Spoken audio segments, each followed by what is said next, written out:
Hello and welcome back to this week's edition of the Omni Talk Fast 5. It is March 6th, 2020, and we're all still here in studio at Third House in Minneapolis. Yes, we're still breathing. Emma, the intern, is on spring break. God, you remember those days, guys? Spring break. Beautiful Colorado. Yeah, she's in Colorado. Do you remember that? What was your most illustrious spring break trip? Carter DJ'd every spring break. Right, and where was he? Like way. South Padre Island or something? I was hard at work advancing my career, guys. It was not fun. It was hard work, day in and day out. We still don't know Carter's DJ name either, so if you are listening out there and you want to send that our way, please do so. What was yours, Ann? Ooh, definitely Daytona Beach senior year of high school. Wow, okay. Got my friend home from jail minutes before my grandparents picked us up to take us back to the airport. It was a memorable one. Man, I should have given Ben Shine the parental advisory warning on that one, but yeah. Oh, Ben. My parents didn't know until 5 years ago. So it's fine. We're still thinking of you, Ben. Mine was Havasu. You know, because I'm a Southwestern kid. Oh, yeah, that's the big lake, right? Yeah, the big lake in north, basically like the border of Arizona and California, where everyone just goes and, you know, it's fun. It was fun. It was a blast. Although not as cool as I expected it to be. Man, there were a ton of stories this week. We've got some great stories from the likes of Panera, Walmart, Target. Some really cool news from 7-Up and 7-Up. 7-Up, geez, 7-Eleven. New flavors, extra carbonation. That'd be one hell of a retail innovation. Oh my God. Did you guys see the email from Dirty Lemon, by the way? No. LaCroix sucks. Did you see that? I did. Yeah, I saw it. I forwarded it to you. I think I was going to send it to you. I guess I'm not on the Oh, you got to tell list. Carter about it. So Carter, speaking of new flavors, so Dirty Lemon launched their other brands that they're coming out with, which is essentially just a competitor to LaCroix. And the email they sent out to everybody was like, LaCroix is for losers. And then it's just a picture of their new bottled beverage. I can't recall the name of, but I can't tell if it's genius or they've just thrown in the towel. They're just riding dirty. They're just riding dirty. That's always been their thing, though, and I wonder if that's ever going to get old. Right. At some point, it runs dry, right? That's just that's marketing buzz. It's sizzle, like you always say. Sizzle. And then we have an awesome story surrounding. Jeez, having trouble today. Surrounding Alibaba's new formats of their Freshippo store. This one's really cool. Anne's got some exciting news to share there. Stuff that didn't make the cut that I think is important that we should share. Tommy Bahama is actually getting even further into the restaurant and retail game. Yes. So Tommy Bahama announced this week that they're going into the casual format. So right now, if you don't know, Tommy Bahama they have 17 restaurants in 160 of their stores. 17 of them have restaurants, but they're kind of a high-end dining experience. But now they're going into the casual scene, which I think they're really underrated. Like, they've been doing this for several years and nobody talks about them. But I just talked to some people. We were out in Palm Springs last week. Like, that one is one of the best known restaurants. Like, that thing nearly pounded. Michelin star rated. Yeah, and it pounded. I mean, who knew? The reason I think we mentioned it too is like, who knew Tommy Bahama was the kind of setting the pace on the retail and restaurant industry combination here. Yeah. But they are. It's kind of Might wild. also depend on their demographic as I'm watching Carter's face right now. Is that what you're does thinking? pounded mean? That thing found. I was so curious. Also not appropriate for Ben Shine's children. I'm so confused. Is that like it's pounding out volume? It was doing a lot of volume. There was a lot of people there. Oh, okay. Yeah, all right. Well, we'll just go with it. That might be the greatest 30 seconds in the history of Omni Talk. Oh, man. And then there were some other cool stories that we have to mention. Bed Bath & Beyond has a new chief merchant whose background is entirely Walgreens and CPG. I can't make heads or tails of that. Total head scratcher for me. If anyone wants to weigh in on that on social media, please go ahead and do. Underlying story there too is that they're just the plan that he's about to execute is just creating privately owned brands by Bed Bath & Beyond. So it sounds like Mark Tritton is repeating what he did at Target. So which is sort of to be expected, but again, it's home furnishings, like brands and home furnishings versus like the standard kind of things that you carry into Walgreens. And by the way, when did Walgreens last do well? Like, I looked at their stock last year; it's down like $20 from the start of the year. So I don't know. That one I have a lot of questions there. And then the other thing that was interesting was Rockets of Awesome is laying off half of their staff and also shuttering their New York store. So I just think that one's interesting because it, again, just kind of shows you that at scale, not everyone in the world needs what rich people think they need to get through their life month after month. That's, my opinion on that one. Well, and I wonder what's going to happen with the resale trend too that was so hot at e-tail, especially with kids. Like that just makes so much sense. And so I think if it's as popular as it is in the adult sector, it's probably going to find its way to kids too, which likely had an impact there. For sure. All right. Well, let's get to the top stories. But first, we need to do a word from our sponsors. We do. Okay. Of course, our first sponsor is Trigo. Trigo is developing the most advanced AI and computer vision-based checkout-free system for the grocery industry.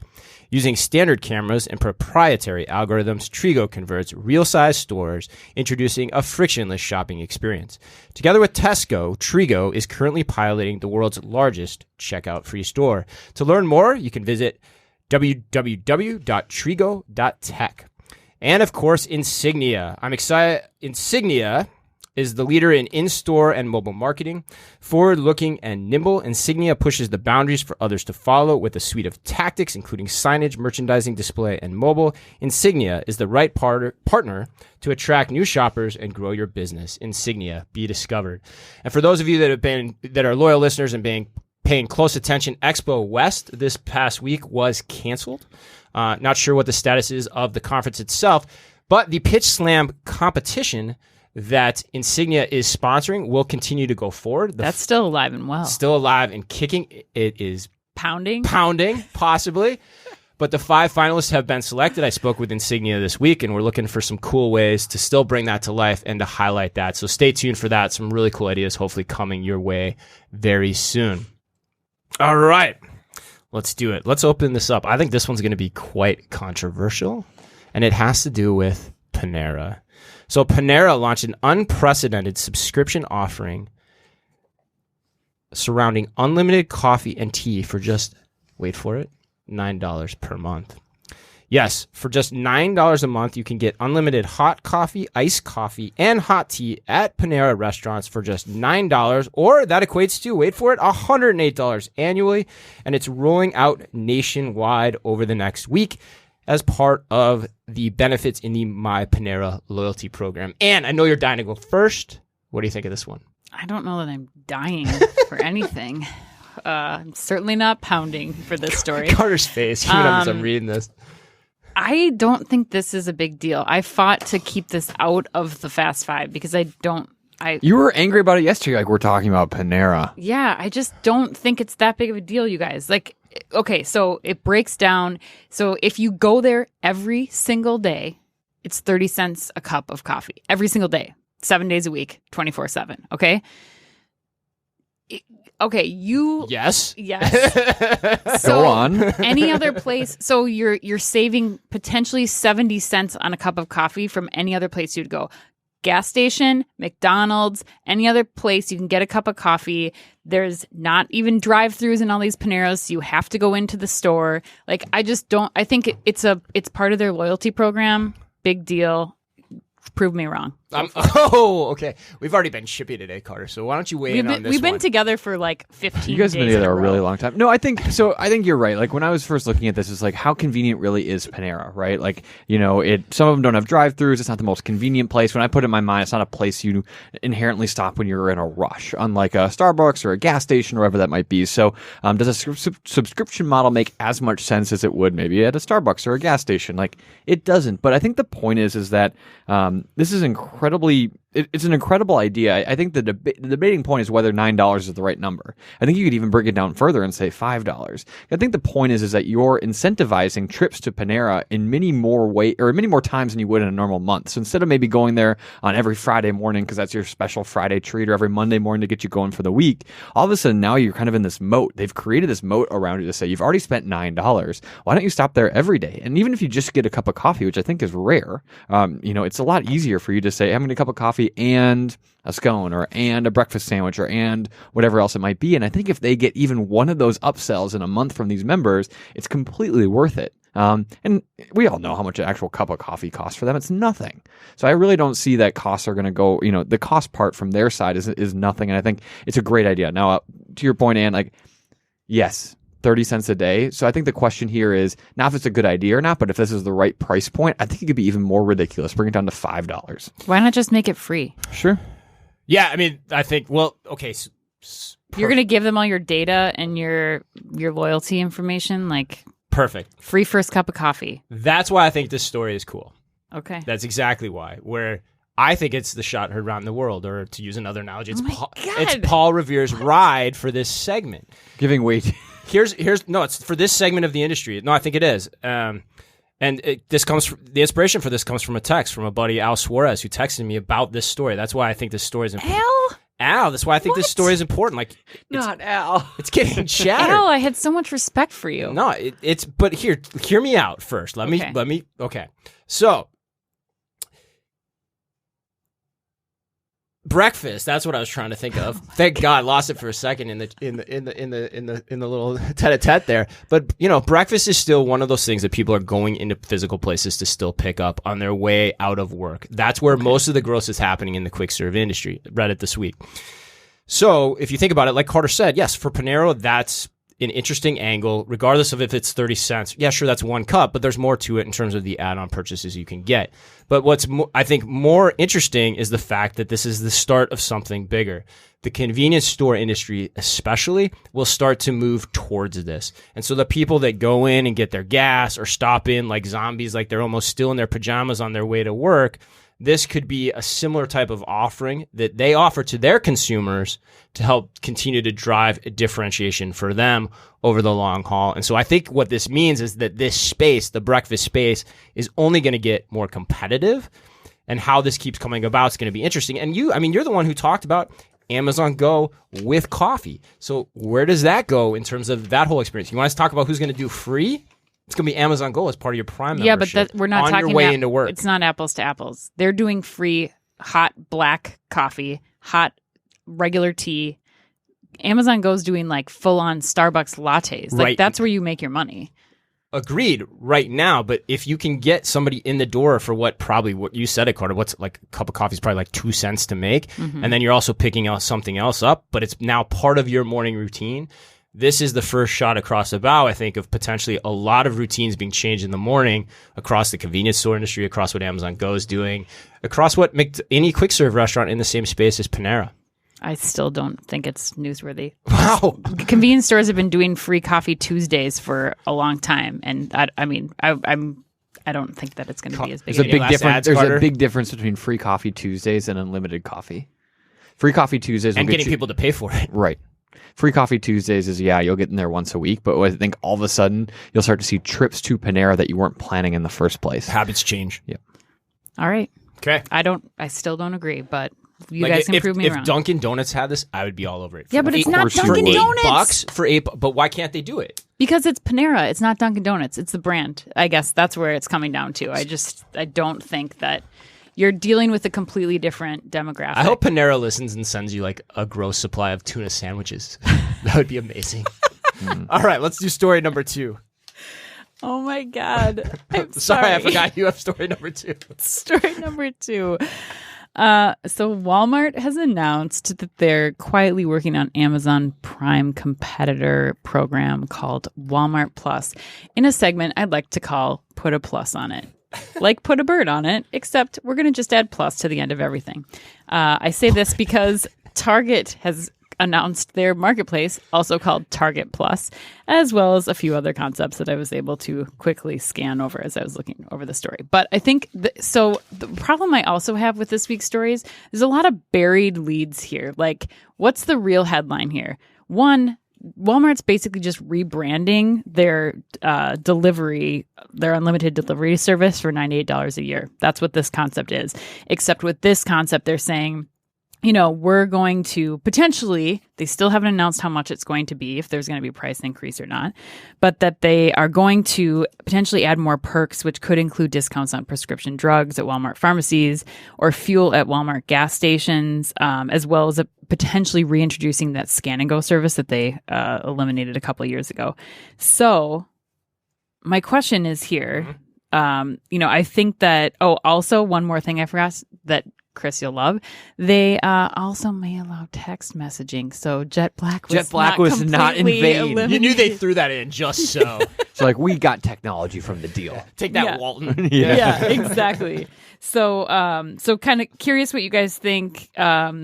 I still don't know if I get Mark Lorre delivering my groceries into my refrigerator in Sam Walton's truck as part of this program. But what do you guys think? I mean, I do want to hit on that real quick. Like that was making the rounds today too, this week in the media too, about Walmart is happy with their grocery to the fridge delivery program. Which until I hear statistics, that's like Jet Black had a wait list to me, right? Because so many people are excited about it. But yeah, I don't know, Carter. What do you think here?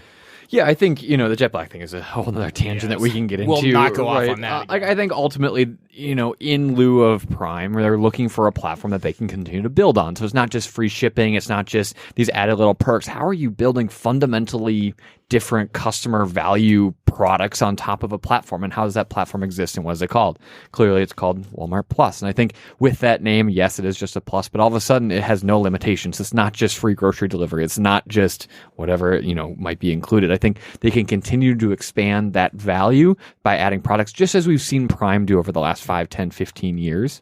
Not 15, do you think 10 years, yeah. Do you think they're going to get into movies? They're going to create the like Walmart Plus video. That's what I actually thought about, right? They have that sort of. Well, that's what I thought about too. It's like, how long until I see a Walmart app on my Apple TV? Like I see Prime Video, right? And I was like, oh, it's not going to happen yet.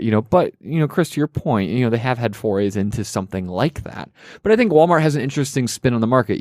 They have been around for a really long time, and you can't discount the fact that they've been doing this, and they know their customer, and a lot of customers are incredibly loyal to Walmart. So, what are the features that they can provide that Amazon can't? What can they bring to market that's different, that's better for their type of consumer, that ultimately Amazon's trying to dig for, but ultimately hasn't started with? Yeah, and I think that's the important thing here. As much as our mind wants to go to what are the things we already see associated with Prime, the important thing here, and what I hope Walmart is doing, is actually not doing that and thinking instead about what is it that a physical space where we have a Walmart can provide that gives you extra benefits from that membership. We talked about the healthcare and dental services next week, or last week. That plays fully into this. Yep. Like, why can't that That's be a included? perfect example, right? And Amazon obviously is getting into the whole thing, but I think Walmart with their stores is able to do it so tangibly. It's like, come into the building that's right down your street. Tire changes, like there's all kinds of stuff that they can do.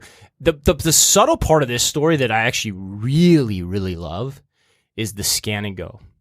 Where they mentioned that, where they also might give members the benefit of using checkout-free scan and go mobile applications in their store. Because what's the thing that's always been the problem with scan and go? It's been theft.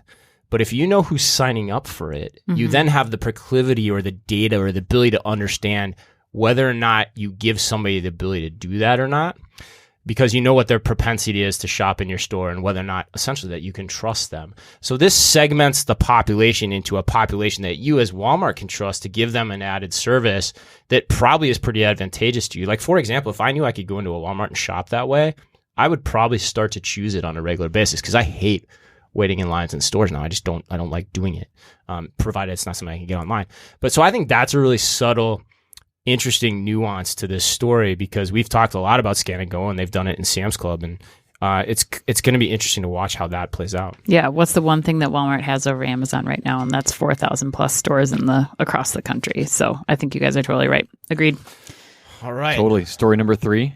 let's do it. Awesome. From the good old hometown Star Tribune. Energy here today. There you go. So here's the deal. Target's adding more brick and mortar stores, including some the size of convenience stores, incredibly small, much smaller than we've seen before. So that's right. The Minneapolis-based retailer will add new stores in urban areas near tourist attractions, as well as expand its store pickup operations to include, this is huge for us, fresh groceries and alcoholic beverages. I honestly think this is going to change our family dynamic. We will be going to Target a lot more. Target will also include a 6,000 square foot convenience store concept, about half the size of its smaller city Target stores. While the company also works to further strengthen its assortment of private label and national brands. So a lot of movement. So coming off of really kind of 3 strong investment years, which Target has spent a total of about $9 billion in capital expenditures, these executives and people who are leading Target today said they'll continue at a similar pace of spending this year and next on store remodels, as we just talked about, and new initiatives such as robotics and supply chain innovation. So a lot coming from Target. We've actually talked about this a little bit over the last year, is just the amount of money that Target is spending, $9 billion on transforming its offering from a lot of, and I think what's interesting from a consumer standpoint is a lot of that innovation from what I know is happening behind the scenes. It's not necessarily something that you're seeing in the aisles. It's not necessarily something you're seeing on the pickup curb, but these are things that they're changing supply chain. They're figuring out new ways to invest in retail. They're figuring out new store concepts. And I think, as we've talked about before, this $9 billion might not be completely visible to the end consumer, but it's necessary to keep up in the world today. And it's expenditures that they're having to make in order to make sure that in 10, 15, 20 years, they're still relevant and they see the growth that they are seeing today. And Ann, I know you fought hard to get this one in, so we got to definitely go to you on this. But I think the point here too, Carter, I think you're all dead right on that. And I think actually some of the things you've said in previous episodes around how this has kind of changed your millennial shopping habits is really interesting. For those that haven't had a chance, and I sent it out on LinkedIn earlier this week, the Target earnings transcript that just recently came out is a really good read. You want to talk about thinking about the dynamics of what omnichannel or next generation retail means. And it's what Carter said, which is it's using your physical spaces to be adaptive to the personal needs by way of technology to what your customers need. And that's what they're talking about. Now, the point I want to get to, though, which I think Ann is interested to talk about for sure, is, okay, but let's talk about the tactics now, because you're now at the next stage of the evolution of those tactics. Like, Ann, what do you think here in terms of what's actually being discussed? Well, so I guess that's the biggest thing that I wanted to talk about in this headline. One, in our little Target bubble in Minneapolis, like, this is great for us because it makes our personal lives easier. And Carter, I'm interested to hear, like Carter said exactly what I was going to ask him, is that he thinks that this will get him to be using Target more frequently. Now, here's the thing, though, that I'm really going to be watching closely. Target's grocery still has a long way to go if they're going to be your loyal grocery provider. They're fine for those few pickup things that you need when you're going to get diapers and stuff. So this is going to fill a huge gap there. But Walmart's already doing this. Walmart's been doing curbside pickup for a year plus. Amazon's getting into the game. They're going to be doing curbside delivery, and they're going to have Whole Foods produce in their offering. So my question is, as Target's going down this path, are they preparing to explore like how they're going to have a better grocery offering to still keep up to what you are going to be, you and the Gen Z audience who are becoming parents after you are going to need and want to still patronize the store? I know they did add Boar's Head's meat this week. They announced. Yeah, so they did. I mean, maybe that's an indicator that they're going in that direction. They're starting to look at more competitive produce and meats, especially. But yeah, I'm happy that we have this, but I think there's a lot to come. And the other thing too, I believe my prediction that 6,000 square foot store is going to be a scan and go Target store, the first one. That's your prediction. Yes. Interesting. I do want to come back I'm to going that. on record. Carter, wow. I do not think that, so that'll be interesting. Carter, would you buy groceries through this method? Well, I would, but I can't speak educatedly to the grocery assortment because I am a pickup customer. So like, if I were to pick up groceries, it would look very different than my family's grocery habits. So that is not my role in the household. Right. And mine would include some ice cream and about 4 frozen pizzas. And I know Target has that. And I'd be set to go for the week. Good to go. Yeah. I think Ann here, like the point about grocery, I think some of that's always a red herring. Like, can Target make their grocery offering better? I think that's just really hard to do. They'd have to find the really amazing partner. I'm not saying it can't be done, but I think it's just really hard to do. And so the point would be, and it's probably how grocery always plays in. It's just something you might get while you're there, might pick up while you're doing something else. And that still happens with curbside or drive up because you're doing it. So maybe it's still convenient and beneficial for you to do it. I think the harder part, or the bigger question I still have, though, is all these ancillary services are great, but you still fundamentally need to answer, why am I coming to this physical place to shop over time? Because all these things will begin to anniversary themselves, and why they're cool, and while they're adding growth, that will get capped out. And as you mentioned, Amazon is coming for this space in general, and so more people will do that, and then the pressure on how many people are still coming to your physical store will change. And God, even with what's going on now in terms of the virus fears and things, is going to start to push more people into e-commerce. So again, why are you coming to the store? What's fundamentally different about that shopping experience? That is still where, if I was to give a mark on Target, I haven't seen anything fundamentally change, except for they basically, remodeled the curtains and the carpet, right? Like the stores just look different, and that's good, but like it's not fundamentally different. So what else are you putting inside that box to get people there? I think that's the question. 6,000 square feet, just to close on this, that's a big litmus test for me too, because if that's just a smaller Target, you're walking into a trap. And I hope Target's listening, because if that's what you're doing with that, which my hunch is it is, because 6,000 square feet without testing scan and go, or what I really think they should be doing is trying to get into computer vision much, much faster. Mm-hmm. That's a bold size to try to do that for the first time. If they're trying to do that, great, but that's pretty big and adventurous, not having done anything live in front of consumers before. So my hunch is none of that's involved. We'll see, but it's a litmus test, because I think they've got to start experimenting with kind of the checkout free concept more faster and more readily than they are. What better place than a 6,000 square foot store on a college campus, Chris?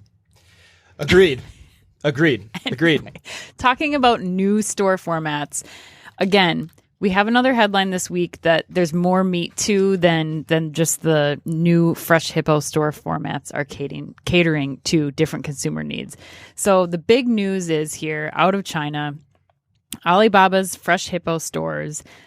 They're rolling out several new concepts that we were not aware of, and I feel like we stay pretty close to what's happening in China, and so we wanted to let everybody in the OmniTalk audience know about them. So they have their markets, that their new retail grocery markets that everybody's familiar with, but they are now rolling out a few other concepts. So some of the other concepts they're rolling out are Freshippo's Farmers Market, which is a more price-sensitive concept for consumers living in residential neighborhoods. So it's produce, much like a farmer's market, but in areas where they're not close to a traditional Freshippo market. They also have 30-minute delivery from these stores, mind you. Yeah, bulk delivery in 30 minutes. That's bulk pretty delivery. Crazy. Almost like a Costco-style farmer's market bulk delivery. Exactly. Freshippo Station. That is fresh produce orders only, again, where Freshippo supermarkets are not yet available. So figuring out these areas of China that are less dense, how they can get fresh produce to them, which will be something we'll have to follow since the U.S. will be catching up on this hopefully soon. Freshippo F2 and Freshippo Pick and Go, which are two really cool concepts. These are cool. This is focused on grab and go food, hitting on the trend you were talking about earlier with Panera. Panera's not doing this. Quit looking at me like that. So Freshippo 2 is providing customers with ready-to-eat foods. Like, you can order on your app ahead of time. You say, I want, this chicken dish, and it's hot and ready in a locker for you as soon as you get there. And then the pick and go concept. Sorry, Freshippo F2 is the lunchbox concept. Pick and go is the breakfast stand. So same concept, but for breakfast foods all day long. We also have Freshippo Mini, which is a convenience store format. It's about 1,500 square feet. Also has delivery in a 1.5 kilometer radius. There's a hell of a lot of stuff. There's so many things, you guys. This is why it was like news. We have to talk about this. No, it's super important. And the one you didn't mention, that's the coolest one. Yes, I'm getting to that. It's right now. Oh, I thought you were done. I'm sorry. Okay. Freshippo Mall. Freshippo Mall. So this is the coolest, if you ask me. 40,000 square feet in Shenzhen, and all the products in that mall, from fresh food, from produce, from clothing, from shoes, anything you want from that mall can be delivered within a 3-mile radius within an hour. They also have a bunch of entertainment things there. They have beauty parlors, drugstores, retail experiences, education, cleaning services. The list goes on and on. So they basically packed everything into one beautiful environment, and they're just making it happen. There's a lot. May I show you? There's like 7 pages on this one alone. But Ann, you made it. You did it. You got I'm sorry, through you guys, but there's a video at Alibaba site Go check it out. Yeah, we'll link to it in the show notes. The video does such a good job explaining it. Not as good as Ann did, but close. If I had the crew behind me to produce that video, I we would. should have it running in the background right here. No, I'm sorry. But Thank you for staying with us. It's awesome. You'll thank yourself after you look at the video. It's awesome. It's awesome. Like, I want to give it, like, Chuck, if you're listening, and I'm calling your name out just with your first name, and you will know why based on our conversation.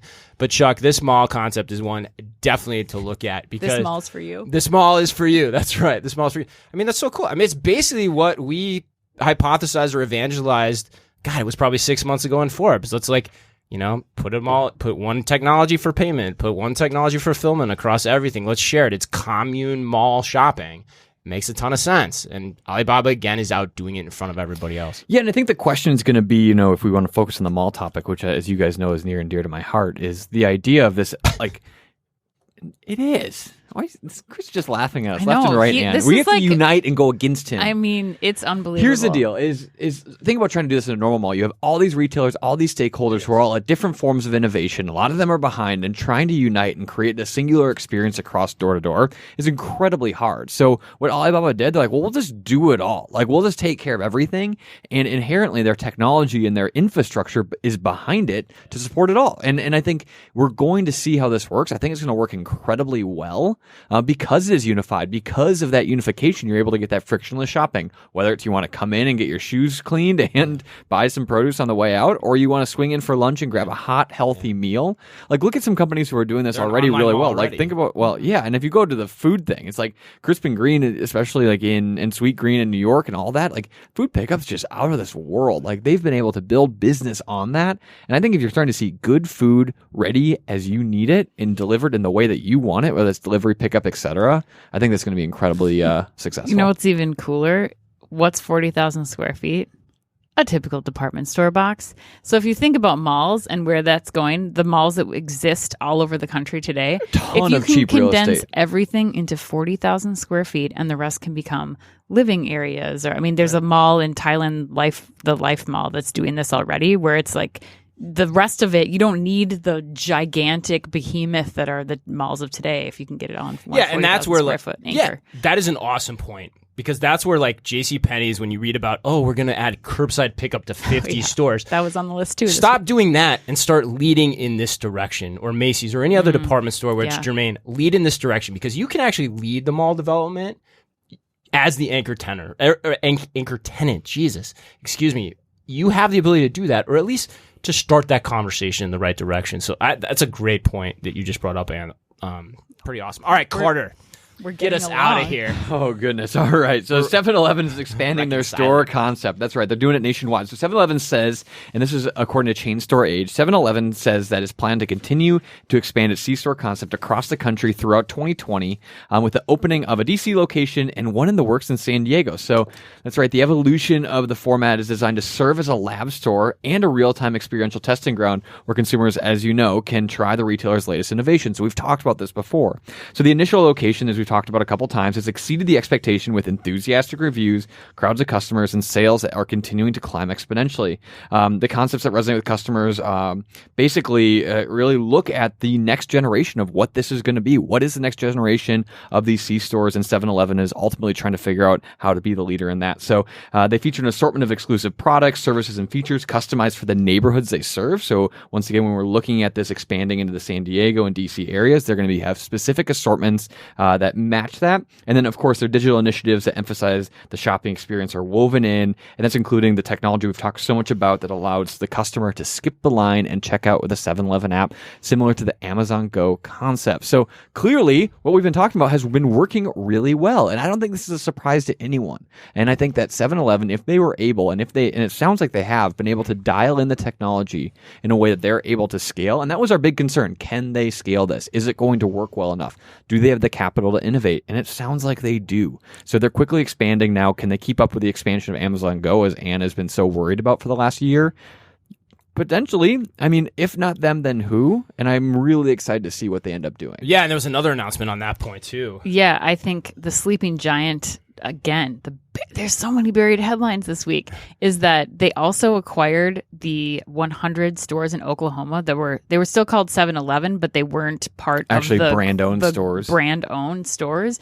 So now they've added more of these stores. You know, they're not alone. Oklahoma is just one of several places where 7-Eleven is slowly starting to creep in. And so I think they're going to be the sleeping giant that we talk about Amazon getting into, 3,000 locations by 2021. I think 7-Eleven they're setting it up so that they can be right up there and competitive. They're not going to let Amazon steal their legacy in the convenience market. 100%. They're also, I think the other key part of this story is they're playing on some of the experiential aspects too, which I never want to lose. It's not just about technology. It's also about the why I come to the physical store to begin with. Yes, checkout's a part of that, but it's also what else can I get there and why it's important to me for that moment in my life. They're playing, up on that. And you're right. They're going. It seems like they're a good company. It seems like they seem like they see the threat. They're trying to push the boundary on innovation. Somebody that we talked to earlier this week in the convenience store industry that we have a lot of respect for too said like, yeah, this format is really impressive and very differentiating. And it was somebody that owns an independent shop, And so to hear that from somebody like that, I think it's a telling truth about just how much change and just how much dynamic. Let's just say how many dynamics there are. Let's say it that way. There are in this category of business. All right, let's get out of here. What do you guys, any big plans this weekend? I'm headed to good old Madison, Wisconsin to help a buddy move. So that should be fun. Whoa, where's this buddy on the friend scale? It's top of the list. Top of the list, yeah, okay. Well worth it. That's like an old Seinfeld episode. You have to be a really good friend for me to help you move. I'm doing my boys and mom's weekend with my best friend and her two boys. My two boys, we're going to try to survive 4 boys this weekend. It's going to be real tough. Oh, yeah, that'll be geez, good luck with that. Hopefully we'll see you next week. Yeah, no kidding. No big plans this weekend, actually. So we were supposed to fly. I was supposed to fly next week. That's not going to happen. Mm-hmm. I'm kind of, so hopefully just spending some good quality family time. I think that's actually important right now. So yeah, so we aren't going to be traveling like normal, but we hope to be incredibly active on social media in lieu of everything that's going on out there. So be sure to like, review, and subscribe to our podcast, iTunes, Spotify, SoundCloud, whatever the platform of your choice is. And make sure to check out our videos on YouTube. And if you're not following us on LinkedIn too, that's a great place to get some of the extra content we throw out there each and every week as well. I know I say this every week, and I think this week it's probably more apropos and important than ever. So on behalf of Ann, on behalf of Carter, please, please, please be careful out there. And wash your hands.